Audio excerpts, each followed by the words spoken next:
हर हर महादेव, जय भोलेनाथ। आप सभी का दिन शुभ और मंगलमय हो। आज आप सुनेंगे सावन मास महात्म में आगे की कथा और साथ ही आप सुनेंगे भगवान विष्णु का ही एक अवतार माने जाने वाले विट्ठल भगवान की कथा भी। तो बहुत ही रोचक कथा है, आप सभी को इस कथा को जरूर सुनना चाहिए। इसलिए आपसे अनुरोध है, कथा को सुनकर कमेंट्स में जरूर बताइएगा। महादेव जी देवी पार्वती से कहते हैं, हे देवी सुमेश्वर से में इन कोण में वरा रो देवी से पूर्व भाग में परम उत्तम सर्वेश्वर देव विराजमान है। उनके समीप भक्ति पूर्वक जाकर मनुष्य अनिमा आदि सिद्धियाँ प्राप्त कर लेता है। सर्वेश्वर की स्थापना सिद्धों ने की है। जो मनुष्य भक्ति पूर्वक उनका दर्शन करता है वह सभी पादकों से मुक्त होकर सिद्ध लोक में जाता है। काम, क्रोध, भय, लोभ, राग, मार्स, ईर्ष्या, दंभ, आलस्य, निद्रा, मोह, अहंकार यह सिद्धि में विघ्न डालने वाले दोष है। सिद्धेश्वर के पूजन में इन सभी दोषों का नाश हो जाता है। ऐसा जानकर प्रयत्न पूर्वक वहाँ की यात्रा करें। सिद्धेश्वर के पूर्व भाग में थोड़ी ही दूरी पर कपिलेश्वर लिंग प्रतिष्ठित है, जिसके दर्शन से सभी पापों का नाश हो जाता है। प्राचीन काल में कपिल नाम से प्रसिद्ध एक राजर्षि हुए हैं। उन्होंने वहाँ बड़ी भारी तपस्या करके उत्तम सिद्धि प्राप्त की और शिवलिंग की स्थापना करके मेरी समीप पाई है। उस लिंग में मैं सब लोगों के हित के लिए सदा निवास करता हूँ। जो शुक्ल पक्ष की चतुर्थी तिथि में 7 बार शिवेश कपिलेश्वर का दर्शन करता है वह गोदान का फल पाता है। जो वहाँ तिलम धनु दान करता है वह एक एक तिल की संख्या के बराबर ईगो तक स्वर्ग लोक में निवास करता है। दंडपान स्वर से निकट ही गंधेश्वर नाम से प्रसिद्ध शिवलिंग है। गंधर्व राज धनवाहन ने वहाँ कठिन तपस्या करके उस शिवलिंग को स्थापित किया है और उसकी पुत्री गंधर्व सेना ने भी वहाँ पर शिवलिंग की स्थापना की है। जो मनुष्य पवित्र होकर यत्नपूर्वक गंधर्व स्वर का पूजन और दर्शन करता है वह गंधर्व लोक में जाता है। जो उत्तरायण आने पर अग्नि तीर्थ में स्नान करके गंधर्व पूजित उस शिवलिंग का पूजन करता है वह मोक्ष को प्राप्त होता है। इस महात्म्य का श्रवण और अभिनंदन करके भी मनुष्य महान भय से मुक्त हो जाता है। गंधर्व स्वर के पूर्व भाग में गौरी जी के समीप विमलेश्वर नामक लिंग प्रतिष्ठित है, जिसका शरीर 6 रोग से भरा हुआ और वह भक्ति पूर्वक विमलेश्वर का दर्शन करके सभी दुखों का अंत कर देता है और निर्मल पद को प्राप्त हो जाता है। वही रोगग्रस्त गंधर्व सेना रोग से मुक्त होकर विमल स्वरूप को प्राप्त हुई थी। इसलिए पृथ्वी पर वह लिंग विमलेश्वर नाम से प्रसिद्ध हुआ है। ब्रह्मा जी के स्थान से नैत्रिक कोण में 16 धनुष की दूरी पर धनदेश्वर लिंग है। यह राहु लिंग से वायव्य कोण में स्थित है। कुबेर ने वहाँ बड़ी भारी तपस्या करके धन धार किया है। वे विधि पूर्वक शिवलिंग की स्थापना और पूजा करके अलकापुरी के स्वामी हुए हैं। जो मनुष्य भक्ति पूर्वक धन देवेश्वर का दर्शन करके 5 विधि से उनकी पूजा करता है उनके कुल में कभी दरिद्रता का नाम भी नहीं सुना जाता। मेरी 3 शक्तियाँ हैं, इच्छा शक्ति, क्रिया शक्ति और ज्ञान शक्ति। पहले जो 14 और 5 शिवलिंग बताए गए हैं उनमें यथाशक्ति 4, 3 या 1 की पूजा करके फिर पूर्वोदय का पूजन करना चाहिए। सोमेश्वर से ईशान कोण में जो वरा देवी कही गई है वो चंद्रमा की आमा नामक कला है। वही भगवत उमा की भी कला मानी गई है। उन्हीं को मेरी इच्छा शक्ति जाननी चाहिए। रारोहा देवी भूमंडल के सभी प्राणियों का हित करने के लिए प्रभास क्षेत्र में विराजमान है। सोमेश्वर से वायव्य कोण में 60 धनुष की दूरी पर क्रिया शक्ति रूपा दूसरी महादेवी स्थित है। वही योगिनी वंदित पीठ है। उसी स्थान पर पाताल को जाने वाला एक बहुत बड़ा वीवर अर्थात गुफा है। पहले उन महादेवी का नाम भैरवी था। फिर इस वैवस्वत मनवंतर के 28वें चतुर्युग में राजा अजयपाल के द्वारा आराध होने के कारण वे आज पालेश्वर एक नाम से विख्यात हुई हैं। जो मनुष्य अलौकिक सुख भोग की इच्छा रखता है उसे गंध, पुष्प, अलंकार, वस्त्र तथा अन्य उपचारों द्वारा उन महादेवी का पूजन करना चाहिए। प्रभास क्षेत्र के मध्य भाग में दरिद्रता का विनाश करने वाली तीसरी आजा देवी है, जिन्हें ज्ञान शक्ति माना गया है। उनका स्थान रहीस से दक्षिण भाग में है। अज्ञासूर के साथ जब मेरा भयंकर युद्ध चल रहा था उस समय मेरे क्रोध से आजा नाम की देवी प्रकट हुई। उनके साथ करोड़ों देवियाँ और भी थी। वे सब सिंह पर सवार थीं। उनका रूप बड़ा ही सुंदर था। उन्होंने ढाल और तलवार लेकर बड़े बड़े दैत्यों का संहार किया। उनके भय से बहुत से दैत्य समुद्र की ओर भागे। देवी सिंह वाहिनी और उनके गणों ने पीछा किया। वे दैत्य इधर उधर भागते हुए महासागर के समीप प्रभास क्षेत्र में जा पहुँचे। वहाँ कुछ तो मार डाले गए और कुछ पाताल में समा गए। सब दैत्यों को मारा गया देखकर तथा इस क्षेत्र को परम पवित्र जानकर सिंह वाहिनी देवी यही सोमेश्वर के ईशान कोण में और गौरेश्वर से उत्तम दिशा में स्थित हो गए। जो स्त्री या पुरुष वहाँ उनका दर्शन करते हैं वे 7 जन्म तक पूर्णतः सौभाग्यशाली होते हैं। जो मनुष्य वहाँ गीत वाद तथा नृत्य करता है उसके वश में देवी की कृपा से कोई दुर्भाग्यवान नहीं होता। जो स्त्री वहाँ लाल रंग की बत्ती से युक्त दीपक को घी से जलाकर देवी को अर्पित करती है उस बत्ती में जितने सूत होते हैं उतने जन्मों तक वह सौभाग्य प्राप्त करती है। जो तृतीया को इस महात्म का पाठ करता है अथवा जो भक्ति पूर्वक इसे सुनता है वह संपूर्ण मनोरथ को प्राप्त कर लेता है। प्रभास क्षेत्र में 3 दती शक्तियाँ हैं। पहली का नाम मंगला देवी है, दूसरे को विशालक्षी देवी कहते हैं और तीसरी चतुर देवी के नाम से प्रसिद्ध है। प्रभास क्षेत्र की यात्रा का पूरा फल चाहने वाले मनुष्य को क्रमशः इन तीनों शक्तियों का ही पूजन करना चाहिए। मंगला देवी ब्रह्मा जी की शक्ति कही गई है। विशालाक्षी श्री विष्णु की शक्ति मानी गई है और त्वर प्रिया देवी मेरी शक्ति है। महादेव जी कहते हैं देवी पहले मंगला देवी की पूजा करनी चाहिए। वे अजा देवी के उत्तर भाग में निवास करती है। रहीस के दक्षिण भाग में थोड़ी ही दूर पर उनका स्थान है। सोमनाथ की प्रतिष्ठा के लिए जब यम ने यज्ञ प्रारंभ किया उस समय उसे देखने के लिए वहां आए हुए ब्रह्मा देवताओं का उसी देवी ने मंगल किया था, इसलिए उसका नाम मंगला हुआ। जो नारी तृतीया को मंगला देवी की पूजा करेगी उसके अमंगल और दुख पूरी तरह नष्ट हो जाएंगे। भगवान दैत्य सूदन से पूर्व भाग में वैष्णवी क्षेत्र तथा महादेवी विशालक्षी है। येगेश्वरी से ईशान कोण में 100 धनुष की दूरी पर उसका स्थान है। जो लोग महान दुर्भाग्य की आग में जल रहे हैं उनका दाह शांत करने के लिए, उनका दुर्भाग्य दूर करने के लिए विशालक्षी देवी औसत के समान है।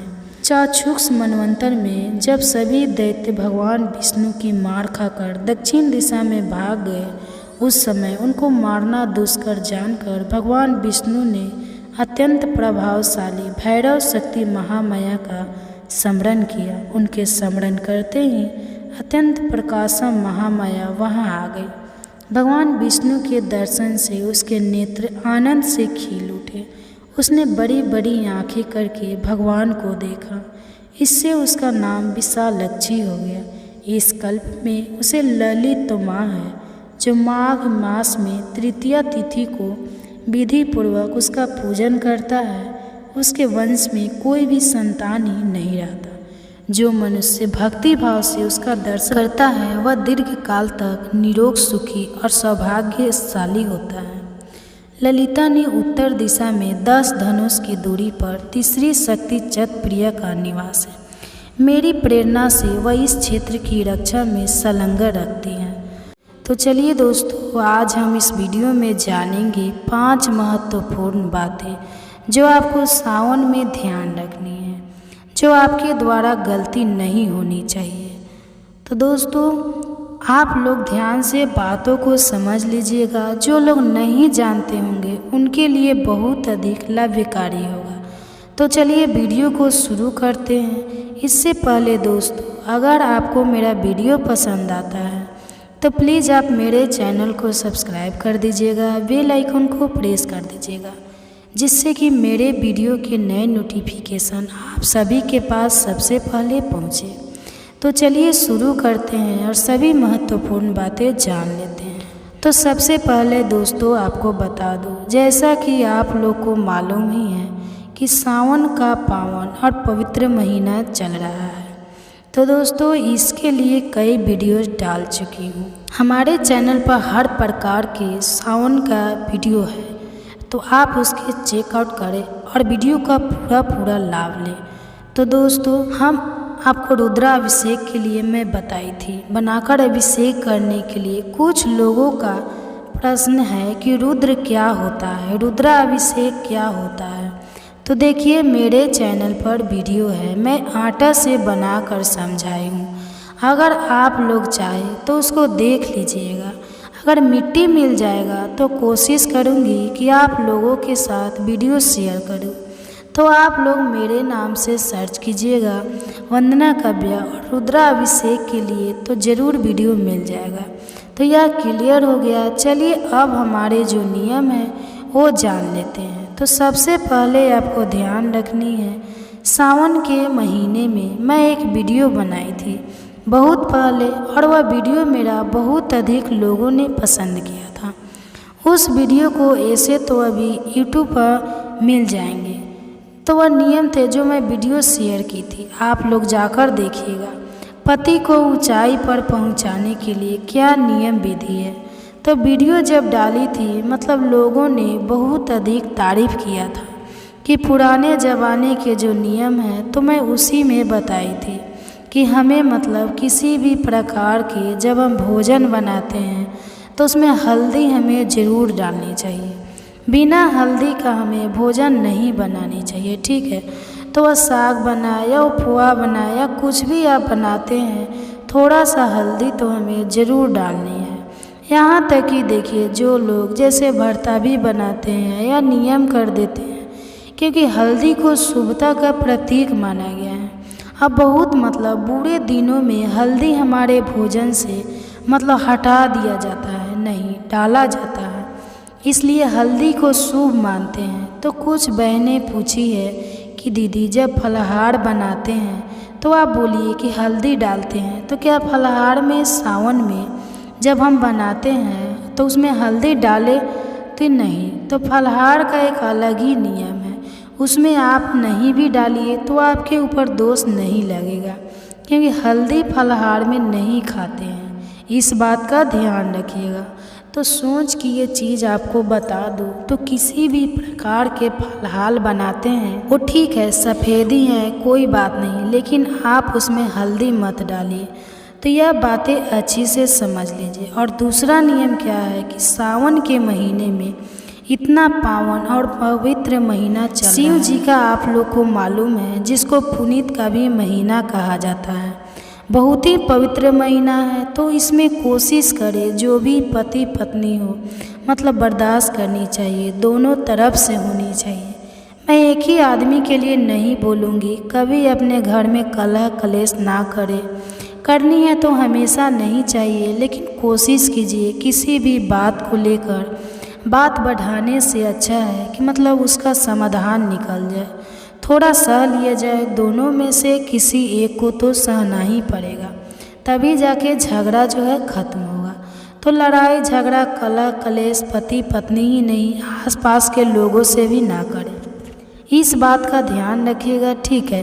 तो ये हो गया हमारा दूसरा नियम। तीसरा नियम क्या है कि आप लोगों ने कहा है कि दीदी, कोई अगर प्रसाद देता है तो क्या हमें लेनी चाहिए, मतलब जैसे सिंदूर बिंदी वगैरह सावन में कोई चढ़ा कर देता है तो ले सकते हैं। जी, आप सच्चे मन से ले लीजिए, भगवान का प्रसाद समझकर उसको वापस ना करें।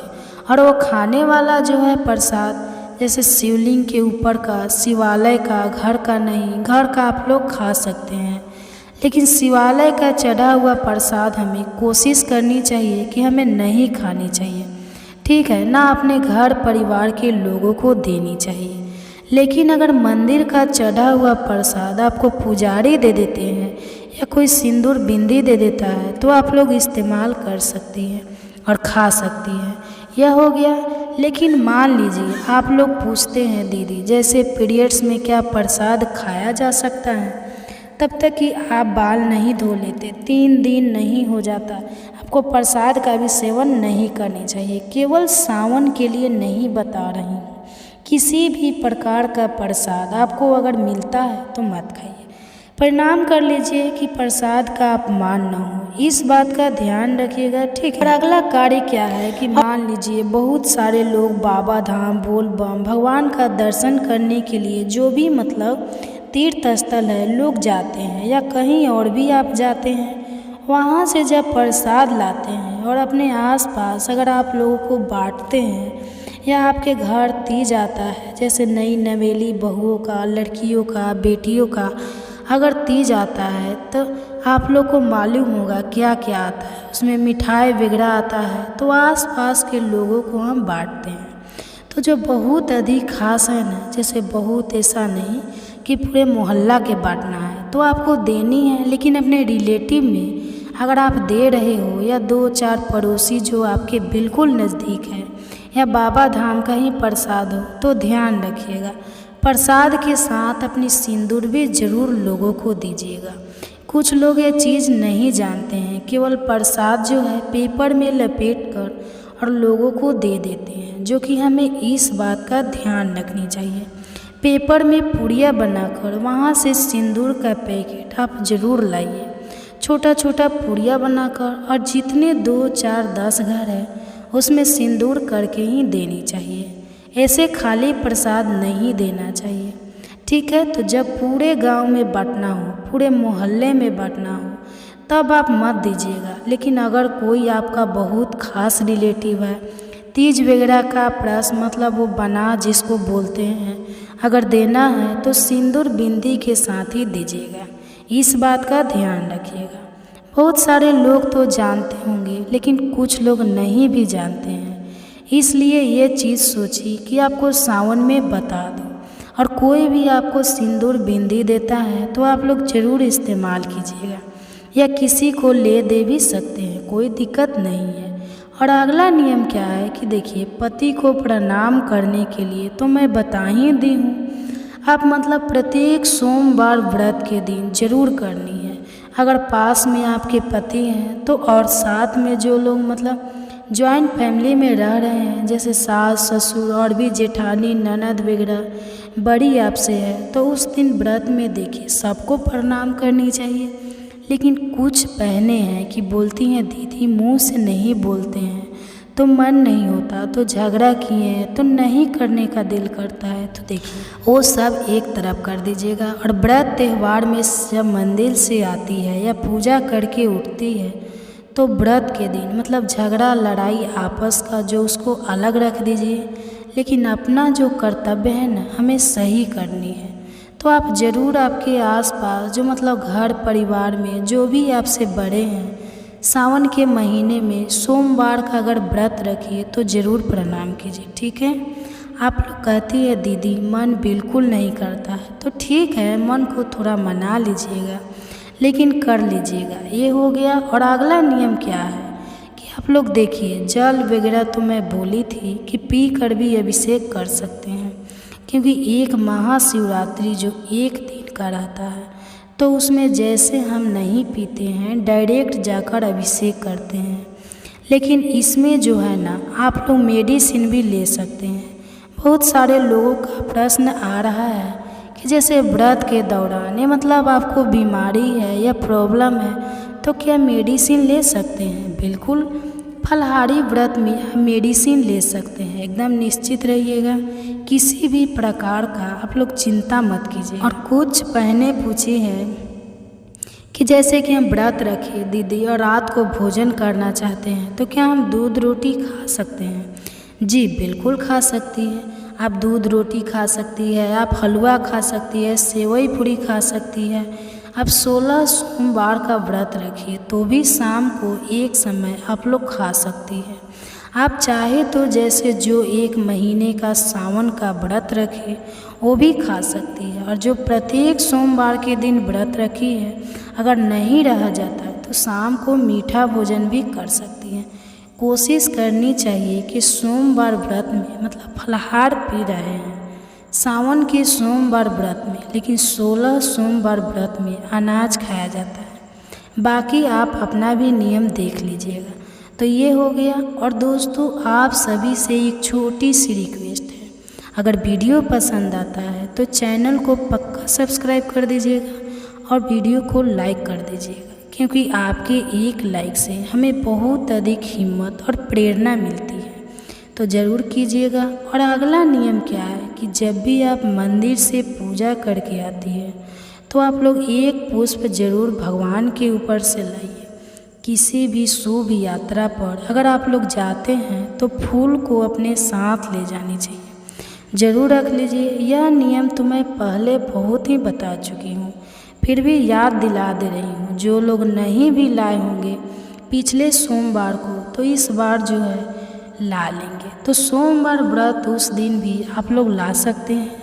बेल पत्र वगैरह तो मैं नहीं जानती कि लाया जाता है, लेकिन फूल माला की भी पूजा आप करते हैं तो एक पुष्प वहाँ से ला सकते हैं प्रसाद के रूप में। और शिव जी की भी पूजा करते हैं तो वहाँ से आप लोग ले सकते हैं।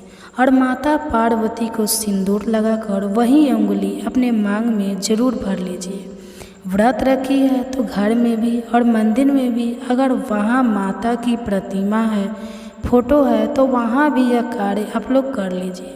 और अगला नियम सबसे महत्वपूर्ण ध्यान आपको क्या रखनी है कि पूजा कीजिएगा तो इतना समय मत लगाइए कि पीछे के लोगों को देर हो जाए। सबको मौका दीजिए। कुछ लोग ऐसे वहाँ बैठ जाते हैं ना, जैसे लगता है कि शिव जी को पकड़ लेंगे, हटते ही नहीं है। इधर प्रणाम, उधर छूना, उधर ऐसे करना आपको नहीं करना चाहिए। जहाँ भी रहे समझदारी से काम लें। सबके लिए सोचती है व्रत का, तभी आपको पूर्ण फल मिलेगा, लाभ पूरा मिलेगा। जब सबके लिए सोचिए, बहुत सारे जेंट्स लाइन में लगे रहते हैं, ऑफिस का देर हो रहा है और महिलाएं जो है ना शिव जी को लगता है कि एकदम छोड़ेगी नहीं, पकड़ ही लेगी। तो ऐसा आपको नहीं करनी चाहिए। अगर आपकी वजह से कोई भक्त जो बिना पूजा का चले जाते हैं, जिनका देर होगा वो तो चले ही जाएंगे, तो उसका दोष आप ही को लगेगा। तो मतलब इसलिए लाइन देखकर और ग्राउंड फिर देखकर ही हमें पूजा करनी चाहिए। बहुत अधिक समय मत लगाइए, सबको मौका दीजिए। इस बात का हर महिला और लड़कियां ध्यान रखें, नहीं तो कुछ लोग इतना ही प्रणाम करने लगते हैं जितना ज़्यादा कि क्या ही भूलो, और लगता है कि मतलब देख के हेडेक होने लगता है। तो सबके लिए मौका ज़रूर दीजिएगा। मेरा काम है कहना, बाकी आप लोग अपनी समझदारी के हिसाब से कार्य कीजिएगा। तो आशा करती हूँ सभी बातें अभी आप लोगों को समझ में आ गई होगी। तो ये वीडियो मेरा यहीं तक का था। फिर मिलती हूँ एक नए वीडियो में। जितने भी सावन सोमवार व्रत पड़ेंगे जो बाकी है, उसमें हमें किन किन बातों का ध्यान रखनी है, कौन कौन सी गलती हमारे द्वारा नहीं होनी चाहिए। और एक चीज़ का आप लोग सबसे अधिक ध्यान रखिएगा, जो लोग भी यह गलती जिनके द्वारा हो जाती है वो आगे से मत कीजिएगा। तो इसी के ऊपर आज का यह हमारा वीडियो है। तो आप लोग बने रहिए मेरे साथ मेरे चैनल पर। अगर आपको मेरा वीडियो पसंद आता है तो प्लीज़ आप मेरे चैनल को सब्सक्राइब कर दीजिएगा, बेल आइकन को प्रेस कर दीजिएगा, जिससे कि मेरे वीडियो के नए नोटिफिकेशन आप सभी के पास सबसे पहले पहुँचे। तो चलिए शुरू करते हैं और सभी महत्वपूर्ण बातें जान लेते हैं। तो सबसे पहला नियम क्या है कि अगर आप लोग सावन सोमवार का व्रत रखिए हैं या मान लीजिए कि शिवरात्रि के दिन ही पूजा करने जा रही है या प्रदोष के दिन ही जा रही है, तो ध्यान रखिएगा कि कभी भी पूजा करने मंदिर जब जाते हैं, कुछ लोग तो जानते हैं यह चीज़ और कुछ लोग नहीं जानते हैं। तो दोस्तों, चमड़े का चप्पल वगैरह पहनकर आपको मंदिर नहीं जानी चाहिए, इस बात का ध्यान रखिएगा। अगर पहनकर मान लीजिए इमरजेंसी में चले जाते हैं, दूर है कहीं मंदिर वगैरह, तो पैर अपना पक्का धो कर ही मंदिर के अंदर जानी चाहिए, इस बात का ध्यान रखिएगा। वरना कोशिश करें कि मान लीजिए कंकड़ वगैरह पत्थर कुछ चुभ जाए, उससे अच्छा है कि हवाई चप्पल वगैरह आप लोग पहन के जा सकते हैं। और बिल्कुल पास में ही है तो नंगे पाँव ही हमें मंदिर जानी चाहिए, जो कि बहुत ही अच्छा है। लेकिन मान लीजिए कुछ चुभ जाएगा तो लेने के देने पड़ जाएंगे, तो आप हवाई चप्पल पहन सकती हैं। लेकिन चमड़े का चप्पल, चमड़े का बेल्ट, चमड़े का पर्स वगैरह ले जाना मतलब ध्यान रखिएगा ना ले जाए तो ज़्यादा बेहतर है। और दूसरा नियम है कि मंदिर में जब आप लोग जाते हैं तो घंटी वगैरह ज़रूर बजा दीजिए और भगवान के सामने अर्जी लगा दीजिए मंदिर में कि भगवान जी हम आ गए हैं। और वहाँ पर जो भी आपको उपाय वगैरह करना है तो वह उपाय बता चुकी हूँ, साड़ी चढ़ाने वाला भी और फल चढ़ाने वाला भी। तो जो महिलाएं, जो भी लड़कियां पहले सोमवार के दिन व्रत नहीं रख पाई, अगर आप लोग अशुद्धि किसी कारणवश नहीं रख पाए तो दूसरे वाले सोमवार व्रत से भी आप लोग आगे का सभी सोमवार सावन के आप लोग कर सकते हैं। इनमें कोई पूछने वाली बात नहीं है। तो जिनका नियम अभी बाकी है आप लोग जाकर कर लीजिएगा, ठीक है। तो मंदिर में घंटी ज़रूर बजा दीजिएगा, यह हो गया। और तीसरा नियम क्या है कि मंदिर में बहुत अधिक भीड़ वगैरह रहती है, जो कि मैं वीडियो में समझा चुकी हूँ। तो सबको मौका दीजिएगा, भीड़ है तो उसके हिसाब से आपको पूजा करनी चाहिए। ऐसा नहीं कि हमें शिव जी मिल गए तो हम वहाँ से हटेंगे ही नहीं। तो ऐसा सब कार्य हमें नहीं करना चाहिए। व्रत के दौरान सबके लिए समय दीजिए, सबको मौका दीजिए। यह करनी है, मान लीजिए किसी की अगरबत्ती से, धूप बत्ती से आपके साड़ी में लग जाता है या आपके ऊपर जल मतलब गिर जाता है, गलती से भीड़ भाड़ में लोग डालते हैं, तो गुस्सा और नाराज़ आपको वहाँ नहीं होना चाहिए, ना किसी से तू मैं करनी चाहिए। तो बच बचा कर चले आइएगा। जानबूझकर लोग नहीं करते, गलती से सभी लोग सिर झुकाए रहते हैं और कुछ लोग जल डालते हैं तो सिर पे पड़ जाता है। तो आप इस बात का ध्यान रखिएगा, वहाँ गुस्सा और नाराज़ होकर आपको किसी से झगड़ा, लड़ाई, बहसबाजी में नहीं पड़नी चाहिए, ठीक है। और कुछ लोग हैं जो पूछते हैं, जैसे साड़ी में छेद हो जाता है, जैसे मंदिर वगैरह जाते हैं, धूप बत्ती अगरबत्ती तो लग ही जाती है, एक कहने वाली बात नहीं है। मंदिर में ऐसे भी बहुत भीड़ भाड़ रहते हैं, तो मतलब भीड़ में ज़्यादातर लग ही जाती है। तो वह साड़ी क्या सावन में पहन सकते हैं? तो हाँ, पहन सकते हैं, उसको जला नहीं बोलेंगे। वो छेद वगैरह कभी कभार हो जाते हैं साड़ियाँ में, तो आप लोग वैसी साड़ी भी पहन सकते हैं। अगला कार्य आपको क्या ध्यान रखनी है कि देखिए, आप लोग बोलते हैं कि हमें पूजा करने लायक नहीं रहता और हमारे जो हस्बैंड हैं, पति हैं, बच्चे हैं, पूजा नहीं करते हैं, मंदिर ऐसे ही पड़ा रहता है। और सावन में भी मैं कहती हूँ कि पूजा कर लीजिए, तो नहीं करते हैं। तो देखिए, पूजा ऐसा चीज़ है ना जो ज़ोर ज़बरदस्ती से नहीं करवाया जाता, किसी का हाथ पकड़कर ज़बरदस्ती नहीं करवाया जाता। वो मन होता है, वो श्रद्धा होता है। श्रद्धा जब आ जाएगा ना भगवान के प्रति, तो वो आदमी खुद ही करेगा। तो आप मत किसी को कहिए, एक बार कह लीजिए। अगर मानते हैं, अगर वो आपके पति हो या बच्चे हो, अगर मान जाते हैं तो अच्छी बात, नहीं मानते हैं तो बार बार मत कहिए, क्योंकि क्या होता है ना, उनके ऊपर भी दोष लगेगा, ना बोलेंगे तो भी दोष लगेगा। तो जितना उनसे होता है कह दीजिए कि कम से कम घंटी भी बजा दीजिए, शंखनाद भी कर दीजिए, कुछ ना कुछ भगवान के सामने एक धूप बत्ती, अगरबत्ती भी जला दीजिए।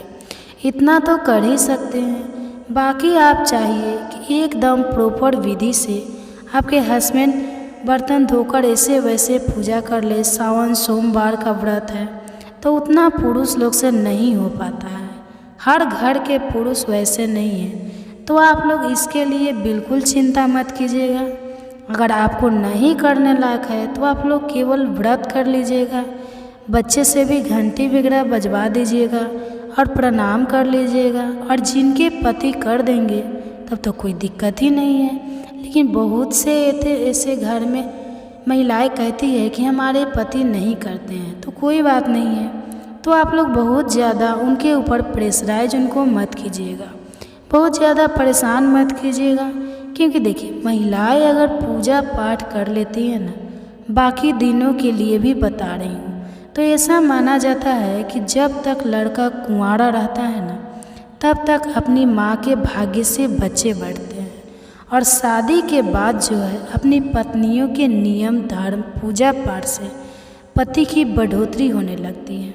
तो आप जो भी पूजा पाठ कीजिएगा ना, उसका फल उनको भी मिलेगा। तो आप लोग एकदम निश्चित रहिएगा, जितना उनसे होता है उतना ही कर लीजिए। अगर नहीं हो पाता है तो ज़रा सा नाराज़गी करके उनको तो बता सुना कर सही नहीं है, इस बात का आप लोग ध्यान रखिएगा। ऐसे तो मेरी बहनें बहुत अधिक समझदार हैं। और इससे पहले दोस्तों, अगर आपको मेरा वीडियो पसंद आता है तो चैनल को पक्का सब्सक्राइब कर दीजिएगा और वीडियो को लाइक कर दीजिएगा, क्योंकि आपके एक लाइक से हमें बहुत अधिक हिम्मत और प्रेरणा मिलती है। तो ज़रूर कीजिएगा। ये हो गया अगला नियम। तो आप जानते हैं और नियम तो, और आप लोगों ने पूछा है तो आटा वगैरह खा सकते हैं फलाहार में, तो जी हाँ, आप लोग भी खा सकते हैं। मैं फलाहार के लिए एक वीडियो डाली हूँ, आप लोग चाहे तो चेकआउट कर सकती है। और कुटुट की आटा भी आप लोग खा सकते हैं, वो भी फलाहारी है। सिंघाड़े का आटा, ये सब खाया जाता है। और अगला नियम क्या है कि जो भी बहनें मान लीजिए चाहे तो सावन शिवरात्रि के दिन या प्रदोष के दिन या सोमवार व्रत के दिन, आप लोग भी जो भी सुहागन महिलाएं हैं, आप लोग भी गठबंधन करें तो बहुत ही अच्छा होता है। मतलब लड़कियों के लिए शादी के लिए गठबंधन किया जाता है, और सुहागन महिलाएं पति पत्नी का जो संबंध है ना, मधुर बना रहे, सही से चले, भगवान का आशीर्वाद मिले, तो हमें ज़रूर गठबंधन करनी चाहिए। रक्षा सूत्र का अलावा से आप लोग भी कर सकती हैं, कोई बड़ा चीज़ नहीं है। हर महिलाएं चाहे तो गठबंधन भी कर सकती हैं। अगला नियम क्या है कि मंदिर से पुष्प वगैरह लाना मत भूलिए, जो कि मैं बता चुकी हूँ कई वीडियोज़ में, आपको बता चुकी हूँ। और सिंदूर वगैरह जब पार्वती जी को आप लोग चढ़ाकर अपने सिनोरा सिंदूर में रख लीजिएगा। अगर मंदिर जाते समय अगर भूल से सिंदूरा से सिंदूर नहीं लगाई हो तो वहाँ से आने के बाद भी व्रत में लगा लीजिएगा। और आप लोग कहते हैं कि सिंदूर का कलर ख़राब हो गया है, तो इसके लिए तो बहुत सारे वीडियोज़ में बता चुकी हूँ, फिर भी बता रही हूँ। उसको कहीं कुछ निकालिए मत, हटाइए मत, उसको नया पैकेट अच्छा सिंदूर का सावन में चढ़ाकर माता पार्वती से उसमें आप लोग रख लीजिएगा और उसी को लगाइएगा, जो चटकदार है, बढ़िया हो, ठीक है। और अगला नियम क्या है कि सभी पूजा पाठ समाप्त होने के बाद, संपन्न होने के बाद, आप लोग नंदी जी के कान में ज़रूर आप लोग अपनी मनोकामना भी बोल आइएगा। इस बात का ध्यान रखिएगा। कुछ लोग तो जानते होंगे लेकिन कुछ लोग नहीं जानते। ऐसा माना जाता है कि नंदी जी के द्वारा ही शिव जी के पास पहुंचता है। तो अपनी मनोकामना ज़रूर उनके कान में, जो भी पुरुष हो, मतलब भाई लोग हो या बहनें हो, कुंवारे लड़का लड़कियां हो, आप लोग अपनी मनोकामना परीक्षा के लिए, नौकरी के लिए, शादी विवाह के लिए बोलकर आ सकते हैं। ये हो गया। और व्रत में ध्यान रखिएगा, चुगली निंदा से हमें बचनी चाहिए। किसी प्रकार का पाप वगैरह आपके द्वारा ना हो। किसी जानवर वगैरह को मतलब बेरहमी से हमें मारनी नहीं चाहिए। ख़ास तौर से पुरुष लोग ध्यान रखेंगे। व्रत के दौरान कभी भी जैसे मार्केट वगैरह में जो साथ घूमते हैं ना, जो शिव जी का स्वरूप मानते हैं, तो ध्यान रखिएगा। ऐसे तो बहुत लोग हैं डिसलेज होते हैं, फिर भी व्रत के दौरान, सावन के दौरान अगर ना मारे तो ज़्यादा बेहतर है। ठीक है, डंडा लाठी से आप दिखाकर भगा सकते हैं, करा सकते हैं, लेकिन मारना नहीं चाहिए। ना चुगली निंदा हमें करनी चाहिए। व्रत के दौरान इन सभी बातों का आप लोग ध्यान रखिएगा। अगर सावन सोमवार का व्रत कर रही है तो व्रत ही कर रहे हैं और नियम का पालन ही नहीं कर रहे हो तो ऐसे व्रत का क्या लाभ। और पैरों में महावर वगैरह लगा लीजिएगा। यह चीज़ तो मैं बता चुकी हूँ। तभी हमें मंदिर जानी चाहिए और वहाँ से आने के बाद या सुबह में ही परिणाम अपने घर के सभी बड़ों का कीजिएगा। पति है तो उनका भी चरण स्पर्श कर सकती हैं। तो आशा करती हूँ कि सभी बातें अभी आप लोगों के समझ में आ गई होगी। तो ये वीडियो, तो चलिए दोस्तों, आज हम इस वीडियो में जानेंगे 5 महत्वपूर्ण बातें जो आपको सावन में ध्यान रखनी है, जो आपके द्वारा गलती नहीं होनी चाहिए। तो दोस्तों, आप लोग ध्यान से बातों को समझ लीजिएगा। जो लोग नहीं जानते होंगे उनके लिए बहुत अधिक लाभकारी होगा। तो चलिए वीडियो को शुरू करते हैं। इससे पहले दोस्तों, अगर आपको मेरा वीडियो पसंद आता है तो प्लीज़ आप मेरे चैनल को सब्सक्राइब कर दीजिएगा, बेल आइकन को प्रेस कर दीजिएगा, जिससे कि मेरे वीडियो के नए नोटिफिकेशन आप सभी के पास सबसे पहले पहुँचे। तो चलिए शुरू करते हैं और सभी महत्वपूर्ण बातें जान लेते हैं। तो सबसे पहले दोस्तों आपको बता दूं, जैसा कि आप लोग को मालूम ही है कि सावन का पावन और पवित्र महीना चल रहा है। तो दोस्तों, इसके लिए कई वीडियोस डाल चुकी हूँ।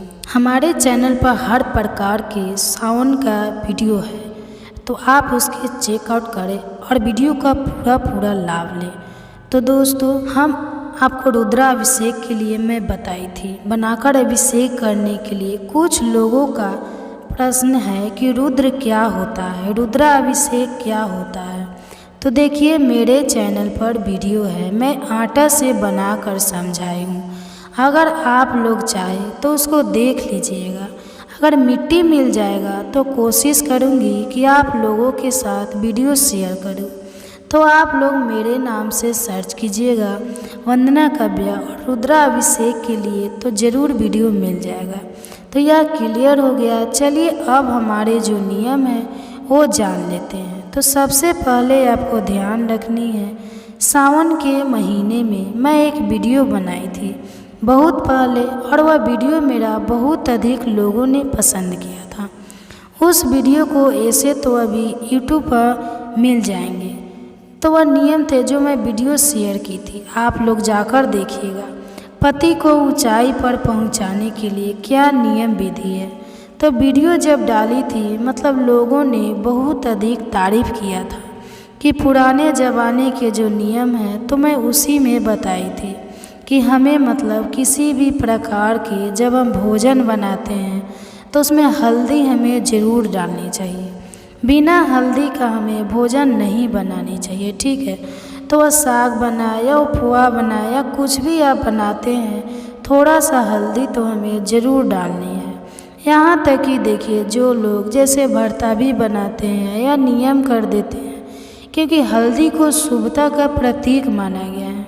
अब बहुत मतलब बुरे दिनों में हल्दी हमारे भोजन से मतलब हटा दिया जाता है, नहीं डाला जाता है, इसलिए हल्दी को शुभ मानते हैं। तो कुछ बहनें पूछी है कि दीदी जब फलाहार बनाते हैं तो आप बोलिए कि हल्दी डालते हैं, तो क्या फलाहार में सावन में जब हम बनाते हैं तो उसमें हल्दी डाले तो नहीं। तो फलाहार का एक अलग ही नियम है, उसमें आप नहीं भी डालिए तो आपके ऊपर दोष नहीं लगेगा, क्योंकि हल्दी फलाहार में नहीं खाते हैं।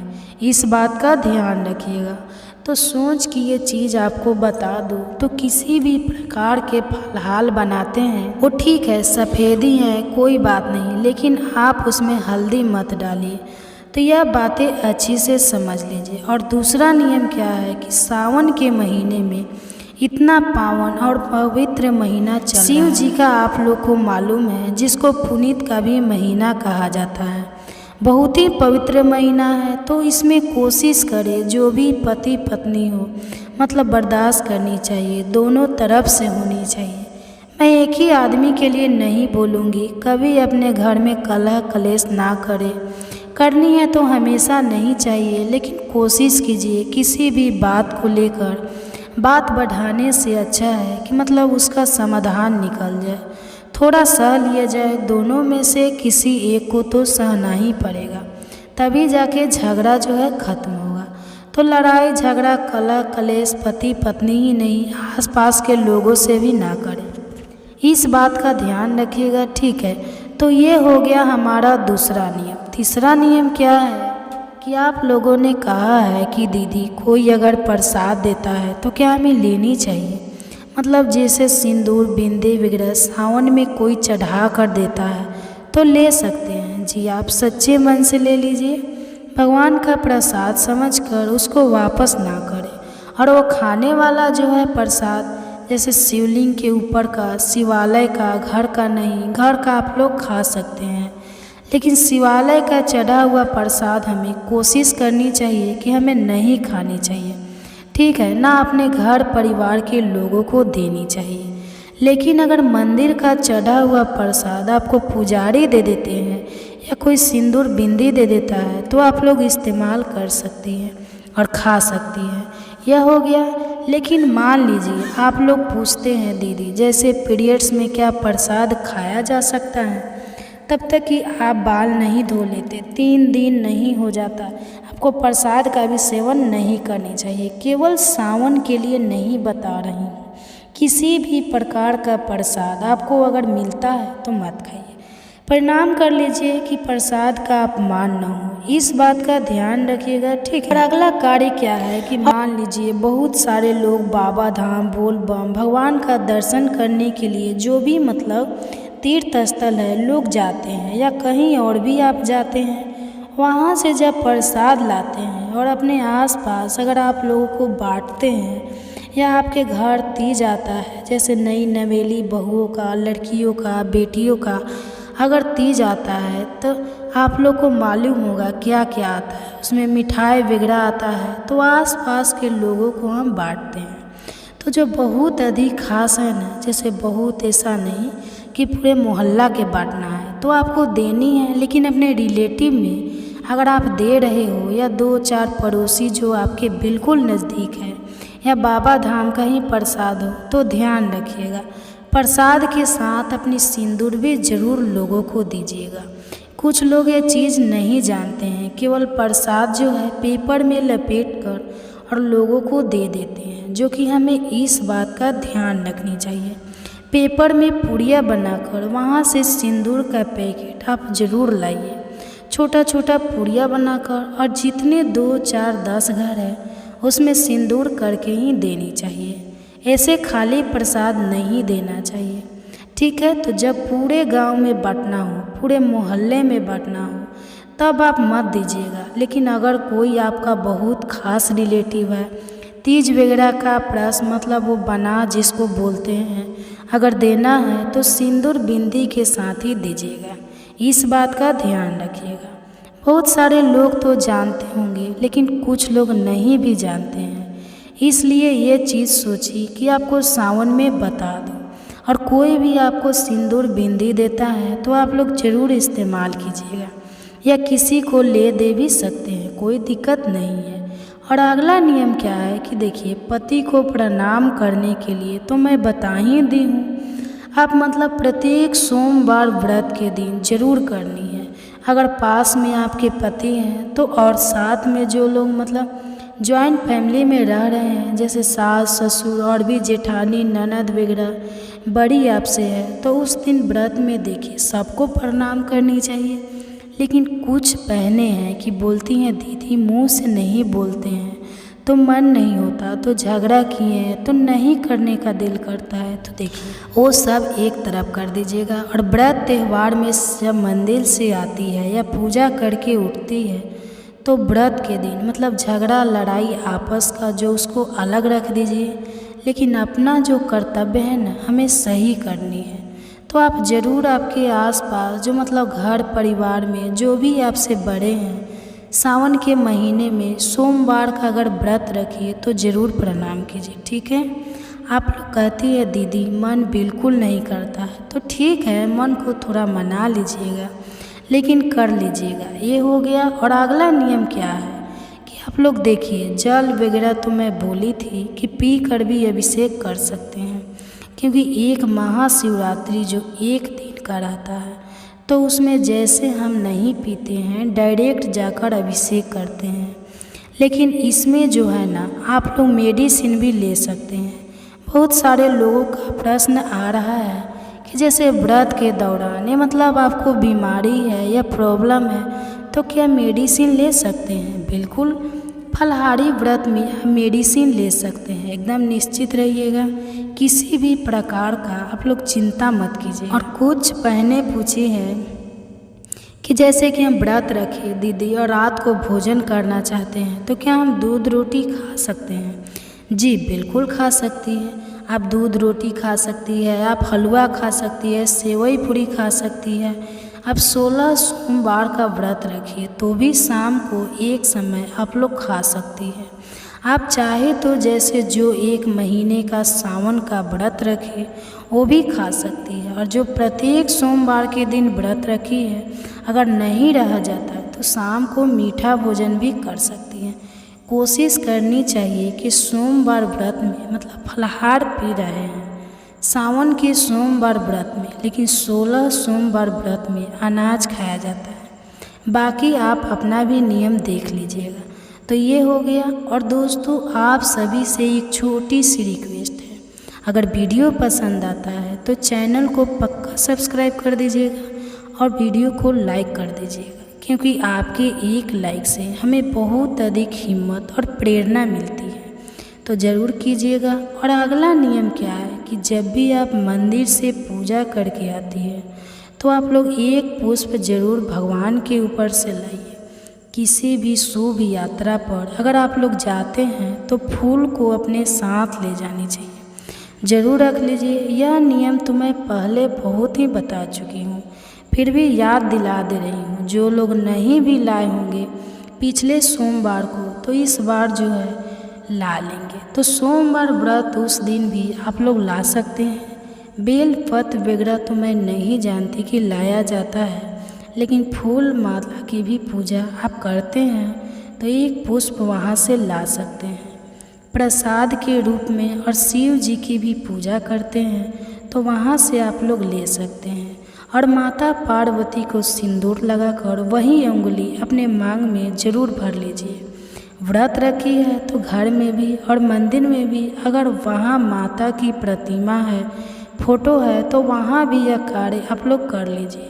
और अगला नियम सबसे महत्वपूर्ण ध्यान आपको क्या रखनी है कि पूजा कीजिएगा तो इतना समय मत लगाइए कि पीछे के लोगों को देर हो जाए, सबको मौका दीजिए। कुछ लोग ऐसे वहाँ बैठ जाते हैं ना, जैसे लगता है कि शिव जी को पकड़ लेंगे, हटते ही नहीं है। इधर प्रणाम, उधर छूना, उधर ऐसे करना आपको नहीं करना चाहिए। जहाँ भी रहे समझदारी से काम लें। सबके लिए सोचती है व्रत का, तभी आपको पूर्ण फल मिलेगा, लाभ पूरा मिलेगा। जब सबके लिए सोचिए, बहुत सारे जेंट्स लाइन में लगे रहते हैं, ऑफिस का देर हो रहा है, और महिलाएं जो है ना, शिव जी को लगता है कि एकदम छोड़ेगी नहीं, पकड़ ही लेगी। तो ऐसा आपको नहीं करनी चाहिए। अगर आपकी वजह से कोई भक्त जो बिना पूजा का चले जाते हैं, जिनका देर होगा वो तो चले ही जाएंगे, तो उसका दोष आप ही को लगेगा। तो मतलब इसलिए लाइन देखकर और ग्राउंड फिर देखकर ही हमें पूजा करनी चाहिए। बहुत अधिक समय मत लगाइए, सबको मौका दीजिए। इस बात का हर महिला और लड़कियां ध्यान रखें, नहीं तो कुछ लोग इतना ही प्रणाम करने लगते हैं जितना ज़्यादा कि क्या ही भूलो, और लगता है कि मतलब देख के हेडेक होने लगता है। तो सबके लिए मौका जरूर दीजिएगा। मेरा काम है कहना, बाकी आप लोग अपनी समझदारी के हिसाब से कार्य कीजिएगा। तो आशा करती हूँ सभी बातें अभी आप लोगों को समझ में आ गई होगी। तो ये वीडियो मेरा यहीं तक का था, फिर मिलती हूँ एक नए वीडियो में। जितने भी सावन सोमवार व्रत पड़ेंगे जो बाकी है, उसमें हमें किन किन बातों का ध्यान रखनी है कौन कौन सी गलती हमारे द्वारा नहीं होनी चाहिए। और एक चीज़ का आप लोग सबसे अधिक ध्यान रखिएगा, जो लोग भी यह गलती जिनके द्वारा हो जाती है वो आगे से मत कीजिएगा। तो इसी के ऊपर आज का यह हमारा वीडियो है। तो आप लोग बने रहिए मेरे साथ मेरे चैनल पर। अगर आपको मेरा वीडियो पसंद आता है तो प्लीज़ आप मेरे चैनल को सब्सक्राइब कर दीजिएगा, बेल आइकन को प्रेस कर दीजिएगा, जिससे कि मेरे वीडियो के नए नोटिफिकेशन आप सभी के पास सबसे पहले पहुँचे। तो चलिए शुरू करते हैं और सभी महत्वपूर्ण बातें जान लेते हैं। तो सबसे पहला नियम क्या है कि अगर आप लोग सावन सोमवार का व्रत रखिए हैं या मान लीजिए कि शिवरात्रि के दिन ही पूजा करने जा रही है या प्रदोष के दिन ही जा रही है, तो ध्यान रखिएगा कि कभी भी पूजा करने मंदिर जब जाते हैं, कुछ लोग तो जानते हैं यह चीज़ और कुछ लोग नहीं जानते हैं। तो दोस्तों, चमड़ी का चप्पल वगैरह पहनकर आपको मंदिर नहीं जानी चाहिए, इस बात का ध्यान रखिएगा। अगर पहनकर मान लीजिए इमरजेंसी में चले जाते हैं, दूर है कहीं मंदिर वगैरह, तो पैर अपना पक्का धो कर ही मंदिर के अंदर जानी चाहिए, इस बात का ध्यान रखिएगा। वरना कोशिश करें कि मान लीजिए कंकड़ वगैरह पत्थर कुछ चुभ जाए, उससे अच्छा है कि हवाई चप्पल वगैरह आप लोग पहन के जा सकते हैं। और बिल्कुल पास में ही है तो नंगे पाँव ही हमें मंदिर जानी चाहिए, जो कि बहुत ही अच्छा है। लेकिन मान लीजिए कुछ चुभ जाएगा तो लेने के देने पड़ जाएंगे, तो आप हवाई चप्पल पहन सकती हैं। लेकिन चमड़े का चप्पल, चमड़े का बेल्ट, चमड़े का पर्स वगैरह ले जाना मतलब ध्यान रखिएगा ना ले जाए तो ज़्यादा बेहतर है। और दूसरा नियम है कि मंदिर में जब आप लोग जाते हैं तो घंटी वगैरह ज़रूर बजा दीजिए और भगवान के सामने अर्जी लगा दीजिए मंदिर में कि भगवान जी हम आ गए हैं। और वहाँ पर जो भी आपको उपाय वगैरह करना है तो वह उपाय बता चुकी हूँ, साड़ी चढ़ाने वाला भी और फल चढ़ाने वाला भी। तो जो महिलाएं, जो भी लड़कियां पहले सोमवार के दिन व्रत नहीं रख पाई, अगर आप लोग अशुद्धि किसी कारणवश नहीं रख पाए तो दूसरे वाले सोमवार व्रत से भी आप लोग आगे का सभी सोमवार सावन के आप लोग कर सकते हैं। इनमें कोई पूछने वाली बात नहीं है। तो जिनका नियम अभी बाकी है आप लोग जाकर कर लीजिएगा, ठीक है। तो मंदिर में घंटी ज़रूर बजा दीजिएगा, यह हो गया। और तीसरा नियम क्या है कि मंदिर में बहुत अधिक भीड़ वगैरह रहती है, जो कि मैं वीडियो में समझा चुकी हूँ। तो सबको मौका दीजिएगा, भीड़ है तो उसके हिसाब से आपको पूजा करनी चाहिए। ऐसा नहीं कि हमें शिव जी मिल गए तो हम वहाँ से हटेंगे ही नहीं। तो ऐसा सब कार्य हमें नहीं करना चाहिए। व्रत के दौरान सबके लिए समय दीजिए, सबको मौका दीजिए। यह करनी है, मान लीजिए किसी की अगरबत्ती से, धूप बत्ती से आपके साड़ी में लग जाता है या आपके ऊपर जल मतलब गिर जाता है, गलती से भीड़ भाड़ में लोग डालते हैं, तो गुस्सा और नाराज़ आपको वहाँ नहीं होना चाहिए, ना किसी से तू मैं करनी चाहिए। तो बच बचा कर चले आइएगा। जानबूझकर लोग नहीं करते, गलती से सभी लोग सिर झुकाए रहते हैं और कुछ लोग जल डालते हैं तो सिर पे पड़ जाता है। तो आप इस बात का ध्यान रखिएगा, वहाँ गुस्सा और नाराज़ होकर आपको किसी से झगड़ा, लड़ाई, बहसबाजी में नहीं पड़नी चाहिए, ठीक है। और कुछ लोग हैं जो पूछते हैं, जैसे साड़ी में छेद हो जाता है, जैसे मंदिर वगैरह जाते हैं, धूप बत्ती अगरबत्ती तो लग ही जाती है, एक कहने वाली बात नहीं है। मंदिर में ऐसे भी बहुत भीड़ भाड़ रहते हैं, तो मतलब भीड़ में ज़्यादातर लग ही जाती है। तो वह साड़ी क्या सावन में पहन सकते हैं? तो हाँ पहन सकते हैं, उसको जला नहीं बोलेंगे। वो छेद वगैरह कभी कभार हो जाते हैं साड़ियाँ में, तो आप लोग वैसी साड़ी भी पहन सकते हैं। अगला कार्य आपको क्या ध्यान रखनी है कि देखिए, आप लोग बोलते हैं कि हमें पूजा करने लायक नहीं रहता और हमारे जो हस्बैंड हैं, पति है, बच्चे हैं, पूजा नहीं करते हैं, मंदिर ऐसे ही पड़ा रहता है। और सावन में भी मैं कहती हूँ कि पूजा कर लीजिए। तो नहीं करते हैं। तो देखिए, पूजा ऐसा चीज़ है ना जो ज़ोर ज़बरदस्ती से नहीं करवाया जाता, किसी का हाथ पकड़कर ज़बरदस्ती नहीं करवाया जाता। वो मन होता है, वो श्रद्धा होता है।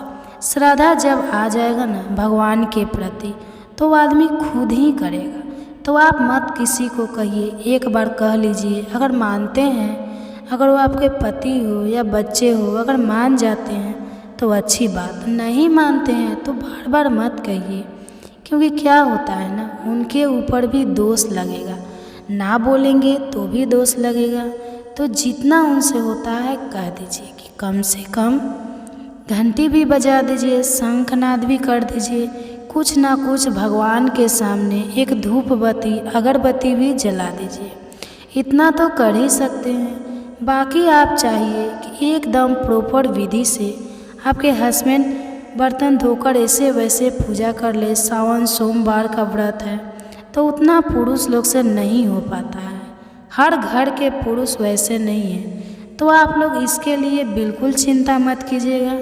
अगर आपको नहीं करने लायक है तो आप लोग केवल व्रत कर लीजिएगा, बच्चे से भी घंटी वगैरह बजवा दीजिएगा और प्रणाम कर लीजिएगा। और जिनके पति कर देंगे तब तो कोई दिक्कत ही नहीं है। लेकिन बहुत से ऐसे घर में महिलाएं कहती है कि हमारे पति नहीं करते हैं, तो कोई बात नहीं है। तो आप लोग बहुत ज़्यादा उनके ऊपर प्रेशराइज उनको मत कीजिएगा, बहुत ज़्यादा परेशान मत कीजिएगा। क्योंकि देखिए, महिलाएं अगर पूजा पाठ कर लेती है ना, बाकी दिनों के लिए भी बता रही हूँ, तो ऐसा माना जाता है कि जब तक लड़का कुंवारा रहता है ना, तब तक अपनी माँ के भाग्य से बच्चे बढ़ते हैं। और शादी के बाद जो है अपनी पत्नियों के नियम धर्म पूजा पाठ से पति की बढ़ोतरी होने लगती है। तो आप जो भी पूजा पाठ कीजिएगा ना, उसका फल उनको भी मिलेगा। तो आप लोग एकदम निश्चित रहिएगा, जितना उनसे होता है उतना ही कर लीजिए। अगर नहीं हो पाता है तो ज़रा सा नाराज़गी करके उनको तो बता सुना कर सही नहीं है, इस बात का आप लोग ध्यान रखिएगा। ऐसे तो मेरी बहनें बहुत अधिक समझदार हैं। और इससे पहले दोस्तों, अगर आपको मेरा वीडियो पसंद आता है तो चैनल को पक्का सब्सक्राइब कर दीजिएगा और वीडियो को लाइक कर दीजिएगा। क्योंकि आपके एक लाइक से हमें बहुत अधिक हिम्मत और प्रेरणा मिलती है। तो ज़रूर कीजिएगा। ये हो गया अगला नियम। तो आप जानते हैं और नियम तो, और आप लोगों ने पूछा है तो आटा वगैरह खा सकते हैं फलाहार में। तो जी हाँ, आप लोग भी खा सकते हैं। मैं फलाहार के लिए एक वीडियो डाली हूँ, आप लोग चाहे तो चेकआउट कर सकती है। और कुटुट की आटा भी आप लोग खा सकते हैं, वो भी फलाहारी है। सिंघाड़े का आटा, ये सब खाया जाता है। और अगला नियम क्या है कि जो भी बहनें मान लीजिए चाहे तो सावन शिवरात्रि के दिन या प्रदोष के दिन या सोमवार व्रत के दिन, आप लोग भी जो भी सुहागन महिलाएं हैं, आप लोग भी गठबंधन करें तो बहुत ही अच्छा होता है। मतलब लड़कियों के लिए शादी के लिए गठबंधन किया जाता है। और सुहागन महिलाएं, पति पत्नी का जो संबंध है ना, मधुर बना रहे, सही से चले, भगवान का आशीर्वाद मिले, तो हमें ज़रूर गठबंधन करनी चाहिए। रक्षा सूत्र का अलावा से आप लोग भी कर सकती हैं, कोई बड़ा चीज़ नहीं है। हर महिलाएं चाहे तो गठबंधन भी कर सकती हैं। अगला नियम क्या है कि मंदिर से पुष्प वगैरह लाना मत भूलिए, जो कि मैं बता चुकी हूँ कई वीडियोज़ में, आपको बता चुकी हूँ। और सिंदूर वगैरह जब पार्वती जी को आप लोग चढ़ाकर अपने सिंदूरा सिंदूर में रख लीजिएगा।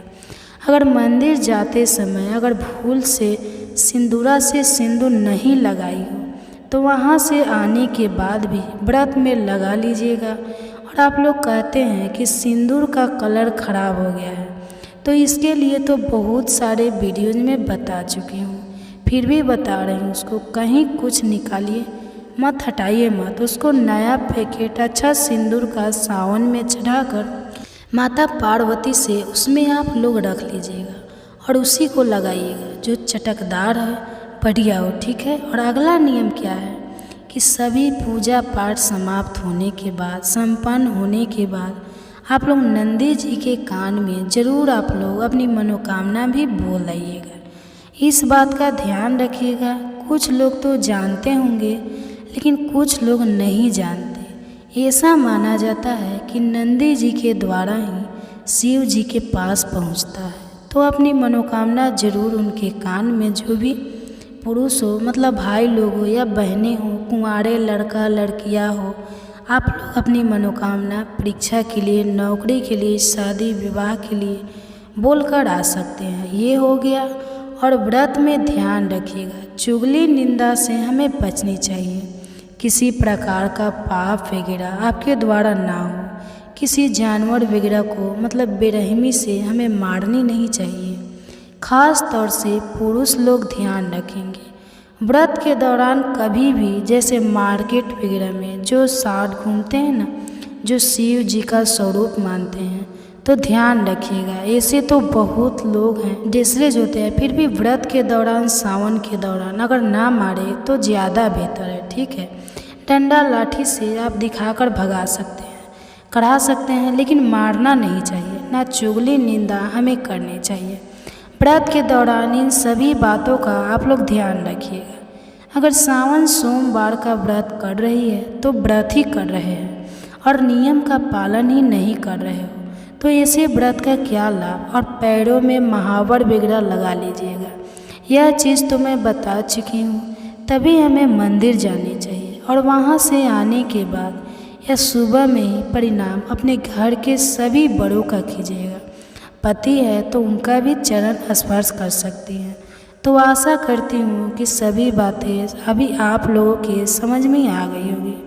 तो ये वीडियो मेरा यहीं तक का था। फिर मिलती हूँ एक नए वीडियो में। तब तक के लिए धन्यवाद।